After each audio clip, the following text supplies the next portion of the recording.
प्राकृतिक खेती।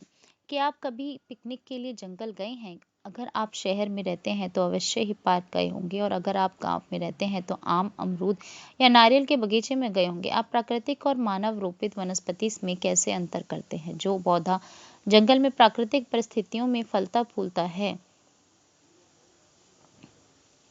वही पेड़ आपके बगीचे में मानव देख रेख में उगाया जा सकता है। प्राकृतिक वनस्पति से अभिप्राय उसी पौधा समुदाय से है जो लंबे समय तक बिना किसी बाहरी हस्तक्षेप के उगता है, और इसकी विभिन्न प्रजातियां वहां पाई जाने वाली मिट्टी और जलवायु परिस्थितियों में यथासंभव स्वयं को ढाल लेती हैं। भारत में विभिन्न प्रकार की प्राकृतिक वनस्पति पाई जाती है। हिमालय पर्वतों पर शीतोष्ण कटिबंधीय वनस्पति उगती है। पश्चिमी घाट तथा अंडमान और निकोबार द्वीप समूह में उष्ण कटिबंधीय वर्षा वन पाए जाते हैं। डेल्टा क्षेत्रों में उष्ण कटिबंधीय वन व मैंग्रोव तथा राजस्थान के मरुस्थलीय और अर्ध मरुस्थलीय क्षेत्रों में विभिन्न प्रकार की झाड़ियां, कैक्टस और कांटेदार वनस्पति पाई जाती है। मिट्टी और जलवायु में विभिन्नता के कारण भारत में वनस्पति में क्षेत्रीय विभिन्नताएं पाई जाती हैं। प्रमुख वनस्पति प्रकार तथा जलवायु परिस्थिति के आधार पर भारतीय वनों को निम्न प्रकारों में बांटा जा सकता है।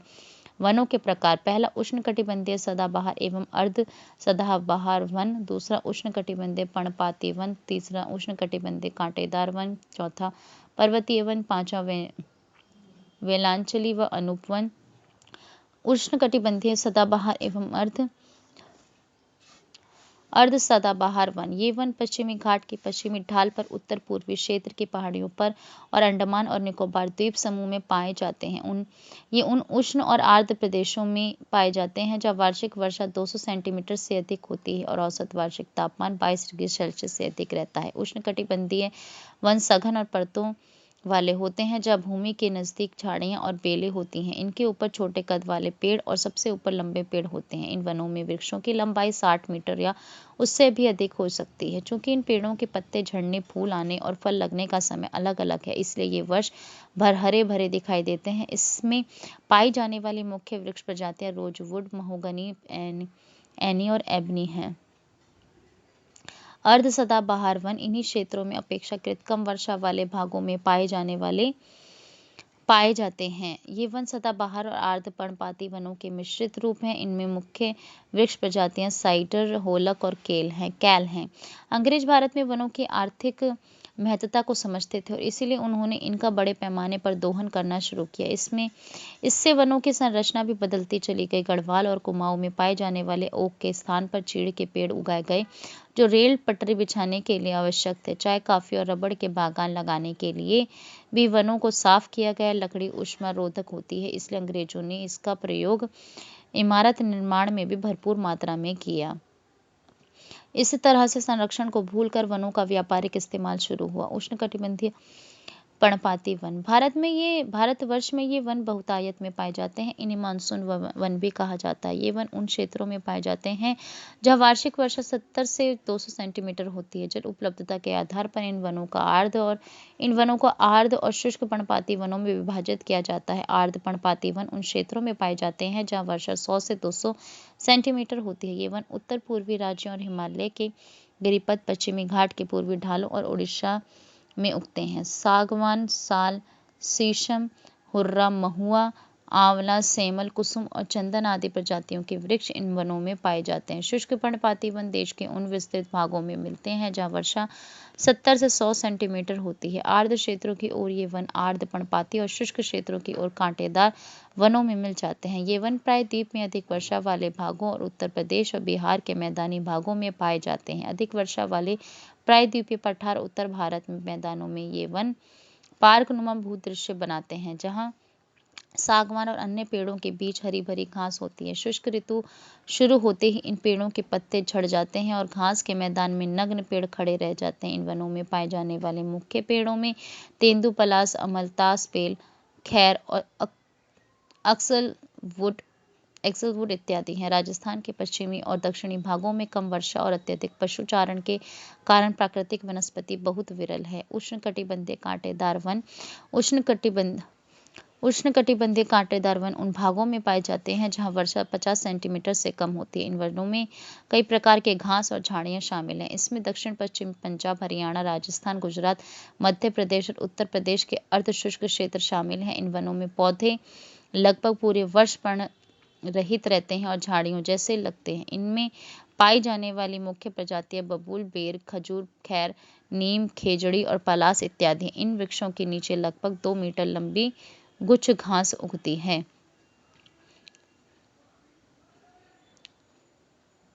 पर्वतीय वन। पर्वतीय क्षेत्रों में ऊंचाई के साथ तापमान घटने के साथ साथ प्राकृतिक वनस्पति में भी बदलाव आता है। इन वनों को दो भागों में बांटा जा सकता है, उत्तरी पर्वतीय वन और दक्षिण पर्वतीय वन। ऊंचाई बढ़ने के साथ हिमालय पर्वत श्रृंखला में उष्णकटिबंधीय वनों से तुंड्रा में पाई जाने वाली प्राकृतिक वनस्पति पाई जाती है। हिमालय के गिरिपथ पर पर्णपाती वन पाए जाते हैं। इसके बाद 1000 से 2000 मीटर की ऊंचाई पर आर्द्र शीतोष्ण कटिबंधीय प्रकार के वन पाए जाते हैं। उत्तर पूर्वी भारत की उच्चतर पहाड़ी श्रृंखलाओं और पश्चिम बंगाल और उत्तरांचल के पहाड़ी इलाकों में चौड़े पत्तों वाले ओक और चेस्टनट जैसे सदाबहार वन पाए जाते हैं। इस क्षेत्र में 1500 से 1750 मीटर की ऊंचाई पर व्यापारिक महत्व वाले चीड़ के वन पाए जाते हैं। हिमालय के पश्चिमी भाग में बहुमूल्य वृक्ष प्रजाति देवदार के वन पाए जाते हैं। देवदार की लकड़ी अधिक मजबूत होती है और निर्माण कार्य में प्रयुक्त होती है। इसी तरह चिनार और वालन, जिसकी लकड़ी कश्मीर हस्तशिल्प के लिए इस्तेमाल होती है, पश्चिमी हिमालय क्षेत्र में प्रचुर मात्रा में पाए जाते हैं। ब्लू पाइन और स्प्रूस 2225 से 3048 मीटर की ऊंचाई पर पाए जाते हैं। इस ऊंचाई पर कई स्थानों पर शीतोष्ण कटिबंधीय घास भी उगती है। इससे अधिक ऊंचाई पर एल्पाइन वन और चारागाह पाए जाते हैं। 3000 से 4000 मीटर की ऊंचाई पर सिल्वर फर, जूनिफर, पाइन, बर्च और रोडोडेंड्रॉन आदि वृक्ष मिलते हैं। ऋतु प्रवास करने वाले समुदाय जैसे गुज्जर, बकरवाल, गड्डी और भूटिया इन चारागाहों का पशु चारण के लिए भरपूर प्रयोग करते हैं। शुष्क उत्तरी ढालों की तुलना में अधिक वर्षा वाले हिमालय के दक्षिणी ढालों पर अधिक वनस्पति पाई जाती है। अधिक ऊंचाई वाले भागों में तुंड्रा वनस्पति जैसे मॉस व लाइकन आदि पाई जाती है। दक्षिणी पर्वतीय वन मुख्यतः प्रायद्वीप के 3 भागों में मिलते हैं, पश्चिमी घाट, विंध्याचल और नीलगिरी पर्वत श्रृंखलाएं। चूंकि ये श्रृंखलाएं उष्णकटिबंध में पड़ती हैं और इनकी समुद्र तल से ऊंचाई लगभग 1500 मीटर ही है, इसलिए यहाँ ऊंचाई वाले क्षेत्र में शीतोष्ण कटिबंधीय और निचले क्षेत्रों में उपोष्ण कटिबंधीय प्राकृतिक वनस्पति पाई जाती है। केरल, तमिलनाडु और कर्नाटक प्रांतों में पश्चिमी घाट में इस तरह की वनस्पति विशेषकर पाई जाती है। नीलगिरी, अन्नामलाई और पालनी पहाड़ियों पर पाए जाने वाले शीतोष्ण कटिबंधीय वनों को शोलास के नाम से जाना जाता है। इन वनों में पाए जाने वाले वृक्षों मगनोलिया, लैरेल, सिनकोना और वैटल का आर्थिक महत्व है। ये वन सतपुड़ा और मैकाल श्रेणियों में भी पाए जाते हैं। वेलांचली व अनूप वन। भारत में विभिन्न प्रकार के आर्द्र व अनूप आवास पाए जाते हैं। इसके 70% भाग पर चावल की खेती की जाती है। भारत में लगभग 39 लाख हेक्टेयर भूमि आर्द्र है। उड़ीसा में चिल्का और भरतपुर में केऊलादेव राष्ट्रीय पार्क अंतर्राष्ट्रीय महत्व की आर्द्र भूमियों के अधिवेशन रामसर अधिवेशन के अंतर्गत रक्षित जल कुक्कुट आवास हैं। अंतर्राष्ट्रीय अधिवेशन संयुक्त राष्ट्र के सदस्य के देशों के बीच एक समझौता है। हमारे देश की आर्द्र भूमि को 8 वर्गों में रखा गया है, जो इस प्रकार हैं। पहला, दक्षिण में दक्कन पठार के जलाशय और दक्षिण पश्चिमी तटीय क्षेत्र की लैगून व अन्य आर्द्र भूमि। दूसरा, राजस्थान, गुजरात और कच्छ की खारे जल वाली भूमि। तीसरा, गुजरात राजस्थान से पूर्व केवलादेव राष्ट्रीय पार्क और मध्य प्रदेश की ताजा जल वाली झीलें व जलाशय। चौथा, भारत के पूर्वी तट पर डेल्टाई आर्द्र भूमि व लैगून, चिल्का झील आदि। पांचवा, गंगा के मैदान में ताजा जल वाले कच्छ क्षेत्र। छठा, ब्रह्मपुत्र घाटी में बाढ़ के मैदान व उत्तर पूर्वी भारत और हिमालय गिरिपथ के कच्छ एवं अनूप क्षेत्र। सातवां, कश्मीर और लद्दाख की पर्वतीय झीलें और नदियां। आठवां, अंडमान और निकोबार द्वीप समूह के द्वीप चापों के मैंग्रोव वन और दूसरे आर्द्र क्षेत्र मैंग्रोव लवण। कच्छ ज्वारीय संकरी खाड़ी, पंक मैदानों और ज्वारंदमुख के तटीय क्षेत्रों पर उगते हैं। इसमें बहुत से लवण से न प्रभावित होने वाले पेड़ पौधे होते हैं। बंधे जल व ज्वारीय प्रवाह की संकरी खाड़ियों से आड़े तिरछे ये वन विभिन्न किस्म के पक्षियों को आश्रय प्रदान करते हैं। भारत में मैंग्रोव वन 6740 वर्ग किलोमीटर क्षेत्र में फैले हैं, जो विश्व के मैंग्रोव क्षेत्र का 7% है। ये अंडमान और निकोबार द्वीप समूह व पश्चिम बंगाल के सुंदरवन डेल्टा में अत्यधिक विकसित हैं। इसके अलावा ये महानदी गोदावरी, कृष्णा नदियों के डेल्टाई भाग में पाए जाते हैं। इन वनों में बढ़ते अतिक्रमण के कारण इनका संरक्षण आवश्यक हो गया है। भारत में वन आवरण। राजस्व विभाग से प्राप्त आंकड़ों के अनुसार भारत में 23.28% भाग पर वन है। उल्लेखनीय यह है कि आंकड़ों के अनुसार वन क्षेत्र और वास्तविक वन आवरण अलग अलग है। वन क्षेत्र राजस्व विभाग के अनुसार वो अधिसूचित क्षेत्र है जहाँ चाहे वह वृक्ष हो या ना हो, जबकि वन आवरण प्राकृतिक वनस्पति का झुरमुट है और वास्तविक रूप में वनों से ढका है। वन क्षेत्र राज्यों के राजस्व विभाग से प्राप्त होता है, जबकि वन आवरण की पहचान वायु चित्रों और उपग्रह से प्राप्त चित्रों से की जाती है। इंडिया स्टेट फॉरेस्ट रिपोर्ट 2019 के अनुसार वास्तविक वन आवरण केवल 21.67% है। उनमें से 12.41% भाग पर सघन वन और 9.26% पर विवृत वन पाए जाते हैं। वन क्षेत्र और वन आवरण दोनों में ही राज्यवार भिन्नता पाई जाती है। जहां लक्षद्वीप में वन क्षेत्र 0 है, वहीं अंडमान और निकोबार में 86.93% क्षेत्र वन के अधीन है। 10% से कम वन क्षेत्र वाले राज्य मुख्य तौर पर देश के उत्तर और उत्तर पश्चिम भाग में स्थित हैं। ये राज्य राजस्थान, गुजरात, पंजाब, हरियाणा और दिल्ली हैं। गुजरात, राजस्थान, हरियाणा तो अर्धशुष्क इलाके हैं। पंजाब और हरियाणा के अधिकतर वनों को कृषि के लिए साफ कर दिया गया है। तमिलनाडु और पश्चिम बंगाल उन राज्यों में से हैं जिनके 10 से 20% भाग पर वन पाए जाते हैं। प्रायद्वीपीय भारत में दादर और नगर हवेली, तमिलनाडु और गोवा को छोड़कर शेष सभी राज्यों में 20 से 30% भूमि वनों के अधीन है। उत्तर पूर्वी राज्यों में 30% से अधिक भूमि पर वन पाए जाते हैं। पर्वतीय स्थलाकृति और अधिक वर्षा वन विकास के लिए उपयुक्त होती है। वन क्षेत्र की तरह वास्तविक वन आवरण में भी भिन्नताएं पाई जाती हैं, जो कि जम्मू और कश्मीर में 9.5% से अंडमान निकोबार में 84.01% तक है। भारत में वनों की वितरण तालिका से यह स्पष्ट होता है कि 15 राज्यों में कुल भूमि के 33% से अधिक भाग पर वन पाए जाते हैं, जो कि पारिस्थितिक संतुलन बनाए रखने के लिए एक आधारभूत आवश्यकता है। वास्तविक वन आवरण के अधीन क्षेत्र के आधार पर राज्यों को 4 प्रदेशों में विभाजित किया जा सकता है।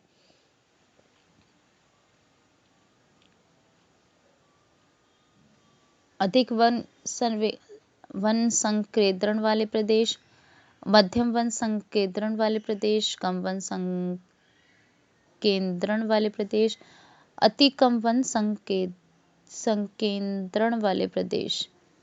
वन और जीवन। अल्पसंख्यक जनजातीय लोगों के लिए वन एक आवास, रोजी रोटी और अस्तित्व है। ये उन्हें भोजन, फल खाने लायक वनस्पति, शहद, पौष्टिक जड़ें और शिकार के लिए वन्य जानवर प्रदान करते हैं। ये उन्हें घर बनाने का सामान और कलाकारी की वस्तुएं देते हैं। जनजातीय समुदायों के लिए वनों की महत्वता सभी जानते हैं, क्योंकि ये उनके जीवन और आर्थिक क्रियाओं के आधार हैं। साधारणतः ये माना जाता है कि भारत के 593 जिलों में से 188 जनजातीय जिले हैं। ये जनजातीय जिले भारत के कुल भौगोलिक क्षेत्र का 33.63% हिस्सा है, परंतु देश का 59.61% वन आवरण इन्हीं जिलों में पाया जाता है। इससे पता चलता है कि जनजातीय जिले वन संपदा के धनी हैं। वनों और जनजातीय समुदायों में घनिष्ठ संबंध है और इनमें से एक का विकास दूसरे के बिना असंभव है। वनों के विषय में इनके प्राचीन व्यावहारिक ज्ञान को वन विकास में प्रयोग किया जा सकता है। जनजातियों को वनों से गौण उत्पाद संग्रह करने वालों न समझकर उन्हें वन संरक्षण में भागीदार बनाया जाना चाहिए। वन संरक्षण वनों का जीवन और पर्यावरण के साथ जटिल संबंध है। वन प्रत्यक्ष और अप्रत्यक्ष रूप से हमें बहुत आर्थिक व सामाजिक लाभ पहुंचाते हैं, अतः वनों के संरक्षण की मानवीय विकास में एक महत्वपूर्ण भूमिका है। फलस्वरूप भारत सरकार ने पूरे देश के लिए वन संरक्षण नीति 1952 में लागू की, जिसे 1988 में संशोधित किया गया। इस नई वन नीति के अनुसार सरकार सतत पोषणीय वन प्रबंध पर बल देगी, जिससे एक और वन संसाधनों का संरक्षण व विकास किया जाएगा और दूसरी तरफ स्थानीय लोगों की आवश्यकताओं को पूरा किया जाएगा। इस वन नीति के निम्नलिखित उद्देश्य हैं। पहला, देश में 33% भाग पर वन लगाना, जो वर्तमान राष्ट्रीय स्तर से 6% अधिक है। दूसरा, पर्यावरण संतुलन बनाए रखना तथा पारिस्थितिक असंतुलन क्षेत्रों में वन लगाना। तीसरा, देश की प्राकृतिक धरोहर, जैव विविधता तथा आनुवांशिक फूल का संरक्षण। चौथा, मृदा अपरदन और मरुस्थलीकरण रोकना तथा बाढ़ व सूखा नियंत्रण। 5वां, निम्नलिखित भूमि पर सामाजिक वानिकी एवं वन रोपण द्वारा वन आवरण का विस्तार। 6वां, वनों की उत्पादकता बढ़ाकर वनों पर निर्भर ग्रामीण जनजातियों को इमारती लकड़ी, ईंधन, चारा और भोजन उपलब्ध करवाना और लकड़ी के स्थान पर अन्य वस्तुओं को प्रयोग में लाना। 7वां, पेड़ लगाने को बढ़ावा देने के लिए पेड़ों की कटाई रोकने के लिए जन आंदोलन चलाना, जिसमें महिलाएं भी शामिल हों ताकि वनों पर दबाव कम हो।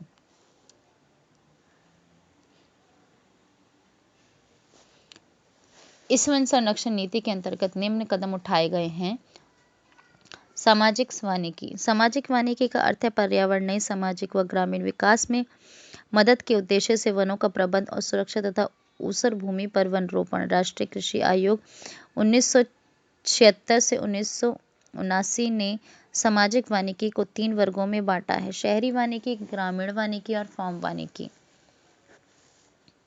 शहरों और इनके इर्द गिर्द निजी व सार्वजनिक भूमि जैसे हरित पट्टी, पार्क, सड़कों के साथ जगह, औद्योगिक व व्यापारिक स्थलों पर वृक्ष लगाना और उनका प्रबंध शहरी वानिकी के अंतर्गत आता है। ग्रामीण वानिकी में कृषि वानिकी और सामुदायिक कृषि वानिकी को बढ़ावा दिया जाता है। कृषि वानिकी का अर्थ है कृषि योग्य तथा बंजर भूमि पर पेड़ और फसलें एक साथ लगाना। इसका अभिप्राय है वानिकी और खेती एक साथ करना, जिससे खाद्यान्न, चारा, ईंधन, इमारती लकड़ी और फलों का उत्पादन एक साथ किया जाए। समुदाय वानिकी में सार्वजनिक भूमि जैसे गांव, चारागाह, मंदिर भूमि, सड़कों के दोनों ओर, नहर किनारे, रेल पट्टी के साथ पटरी और विद्यालयों में पेड़ लगाना शामिल है। इसका उद्देश्य पूरे समुदाय को लाभ पहुंचाना है।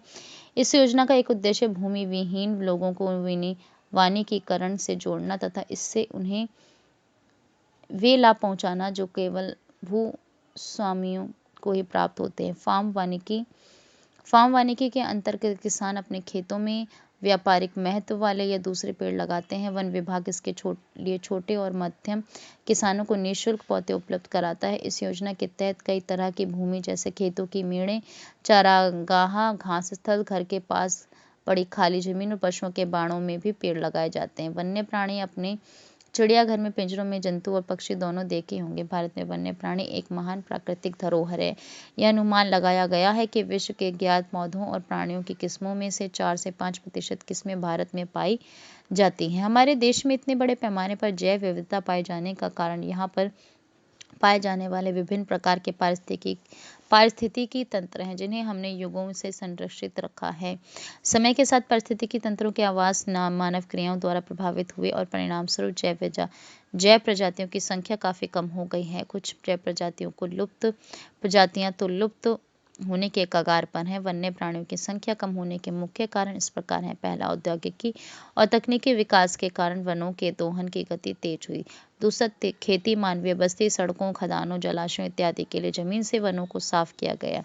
तीसरा, स्थानीय लोगों ने चारे, ईंधन और इमारती लकड़ी के लिए वनों से पेड़ काटे और वनों पर दबाव बढ़ाया। चौथा, पालतू पशुओं के लिए नई चारागाहों की खोज में मानव ने वन्य जीवों और उनके आवासों को नष्ट किया। पांचवा, रजवाड़ों तथा संभ्रांत वर्ग ने शिकार की क्रीड़ा बनाया और एक ही बार में सैकड़ों वन्य जीवों को शिकार बनाया। व्यापारिक महत्व के लिए अभी भी पशुओं को मारा जा रहा है। छठा, जंगलों में आग लगने से भी वन और वन्य प्राणियों की प्रजातियां नष्ट हुई। यह महसूस किया जा रहा है कि राष्ट्रीय व विश्व प्राकृतिक धरोहर को बचाने व पारिस्थितिक पर्यटन इको टूरिज्म को बढ़ावा देने के लिए वन्य प्राणियों का संरक्षण बहुत महत्वपूर्ण है।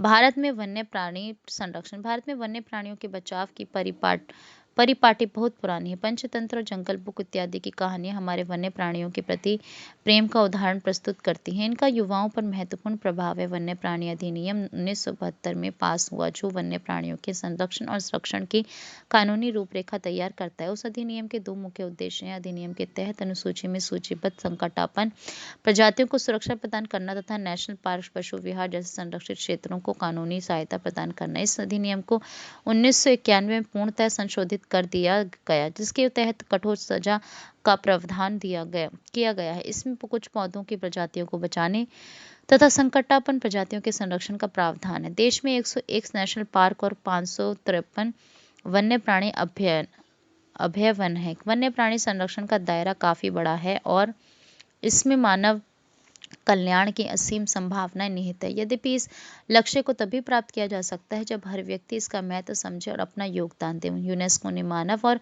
जीवमंडल योजना मैन एंड बायोस्फीयर प्रोग्राम के तहत भारत सरकार ने वनस्पति ज्ञात और प्राणी ज्ञात के संरक्षण के लिए महत्वपूर्ण कदम उठाए हैं। प्रोजेक्ट टाइगर 1973 और प्रोजेक्ट एलिफेंट 1992 जैसी विशेषताओं जैसे जैसे विशेष योजनाएं इन जातियों के संरक्षण और उनके आवास के बचाव के लिए चलाई जा रही हैं। इनमें से प्रोजेक्ट टाइगर 1973 से चलाई जा रही है। इसका मुख्य उद्देश्य भारत में बाघों की जनसंख्या का स्तर बनाए रखना है, जिससे वैज्ञानिक, सौंदर्यात्मक, सांस्कृतिक और पारिस्थितिक मूल्य बनाए रखे जा सकें। इससे प्राकृतिक धरोहर को भी संरक्षण मिलेगा,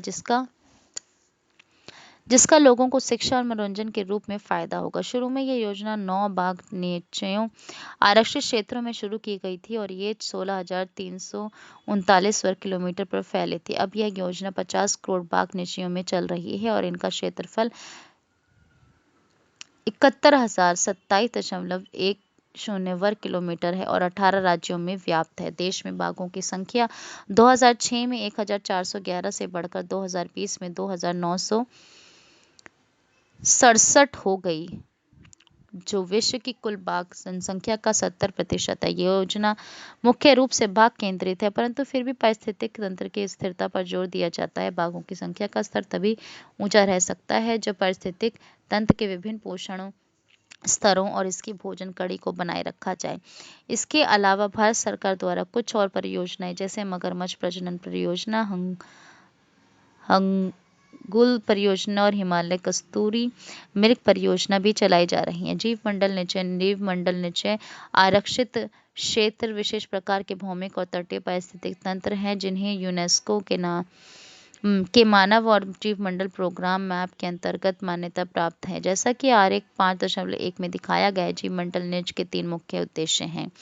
भारत में 18 जीवमंडल निचय हैं। इनमें से 11 जीवमंडल निचय यूनेस्को द्वारा जीवमंडल निचय विश्व नेटवर्क पर मान्यता प्राप्त है। नीलगिरी जीवमंडल निचय, इसकी स्थापना 1986 में हुई थी और यह भारत का पहला जीवमंडल निचय। इस निचय में वायनॉड वन्य जीवन सुरक्षित क्षेत्र, नागरहोल, बांदीपुर और मदुमलाई नीलंबूर का सारा वन से ढका ढाल, ऊपरी नीलगिरी पठार, साइलेंट वैली और सिधुवानी पहाड़ियां शामिल हैं। इस जीवमंडल निचय का कुल क्षेत्र 5,520 वर्ग किलोमीटर है।